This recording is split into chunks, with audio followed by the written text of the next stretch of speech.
नमस्ते, मैं हूं प्रेम सीडवी और आप देख रहे हैं edu9 हिंदी। अगर आप विदेश में रहकर भारत के बेहतरीन तकनीकी संस्थानों में पढ़ाई करने का सपना देख रहे हैं तो डासा योजना आपके लिए सुनहरा मौका है। डासा यानी कि direct admission of students abroad योजना को मिनिस्ट्री ऑफ एजुकेशन यानी कि MOE गवर्नमेंट ऑफ इंडिया ने 2001 में शुरू किया था। इस योजना के तहत विदेशी नागरिक, प्रवासी भारतीय यानी कि NRI, भारतीय मूल के व्यक्ति यानी कि PIO और OCI यानी कि ओवरसीज सिटीज़न ऑफ इंडिया छात्रों को NIT, IITs और स्पास और अन्य प्रतिष्ठित संस्थानों में प्रवेश दिया जाता है। डासा योजना क्या है, आइए जानते हैं। डासा योजना के माध्यम से छात्र भारत में प्रीमियम तकनीकी संस्थानों में UG, अंडर ग्रेजुएट और PG यानी कि पोस्ट ग्रेजुएट कोर्स में दाखिला ले सकते हैं। यह योजना विशेष रूप से उन छात्रों के लिए है जो विदेश में रह रहे हैं या फिर भारतीय मूल के हैं। एप्लीकेशन कैसे फिल करें, आइए जानते हैं। डासा योजना के तहत आवेदन करने के लिए आपको ऑनलाइन रजिस्ट्रेशन करना होगा। रजिस्ट्रेशन के दौरान एक ऑनलाइन फॉर्म भरना होगा और निर्धारित शुल्क स्विफ्ट या फिर NEFT या फिर RTGS के माध्यम से जमा करना होगा। सभी ज़रूरी डॉक्यूमेंट डासा पोर्टल पर अपलोड करने होते हैं। केवल रजिस्टर्ड क्रेडेंशियल को ही प्रवेश में लिया माना जाता है।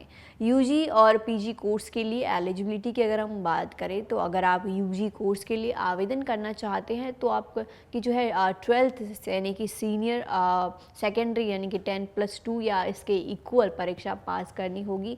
12th में आपके मैथ्स, फिज़िक्स और इसके अलावा केमिस्ट्री या फिर बायोटेक्नोलॉजी या फिर कंप्यूटर साइंस या फिर बायोलॉजी में से किसी एक विषय का अध्ययन करना अनिवार्य है।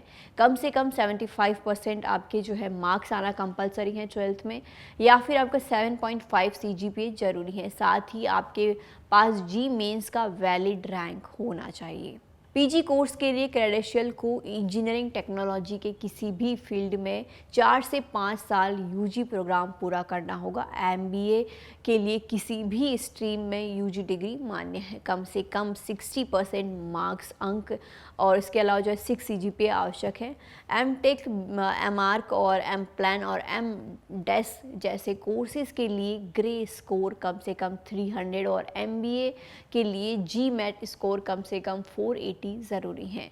सीट अलॉटमेंट प्रोसेस की अगर हम बात करें तो जो है UG कोर्स के लिए सीट अलॉटमेंट जी मेन रैंक के आधार पर होगा। कैंडिडेट्स द्वारा भरे गए विकल्पों और मेरिट को ध्यान में रखते हुए सीट दी जाएगी। PG कोर्सेज के लिए seat allotment GMAT, GRE score और भरे गए विकल्पों के आधार पर किया जाएगा। 2024 में डासा प्लान का ऑपरेशन NIT रायपुर ने किया था। रजिस्ट्रेशन प्रोसेस जून में शुरू हुई थी और एडमिशन प्रोसेस अगस्त में समाप्त हुई। अधिक जानकारी के लिए आप डासा की आधिकारिक वेबसाइट पर जा सकते हैं और हमें कांटेक्ट भी कर सकते हैं। अगर आपके मन में कोई भी सवाल है तो आप हमें कमेंट करके बता सकते हैं और हमें स्क्रीन पे दिए गए नंबर पे कॉल कर सकते हैं। वीडियो के अंत तक बने रहने के लिए बहुत बहुत धन्यवाद और ऐसी ही और एजुकेशनल रिलेटेड वीडियोज़ के लिए आप हमारे चैनल को सब्सक्राइब कर सकते हैं। मिलते हैं नेक्स्ट वीडियो में। धन्यवाद।